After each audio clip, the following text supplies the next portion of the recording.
Hyperbola equation ఇచ్చండి 16y² - 9x² = 144.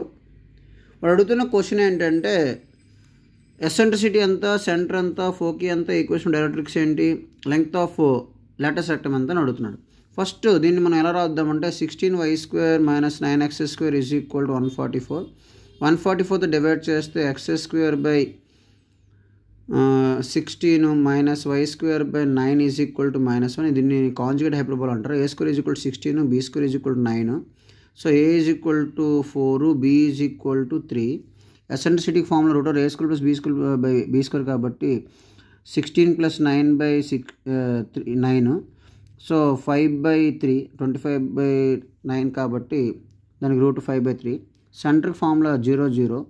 So ఇక్కడ ఫోకీకి formula 0 ± b కాబట్టి 0 ± b అంటే ఎంత అండి? b అంటే 3, 5/3. సో క్యాన్సిల్ అయిపోతే 0 ± 5 అండి. అలాగే ఈక్వేషన్ డైరెక్ట్రిక్స్ ఫార్ములా ఏంటంటే y = ± b/e కాబట్టి y = ± b అంటే ఎంత అండి? 3/e అంటే 5/3. సో ఎంత వచ్చింది? y = ± 9/5. సో దీన్నే మనం 5y ± 9 అని రాయొచ్చు, = 0. అలాగే length of Lotus formula 2a² b కాబట్టి 2 × a² అంటే 16/b అంటే 3. సో 32/3 అండి.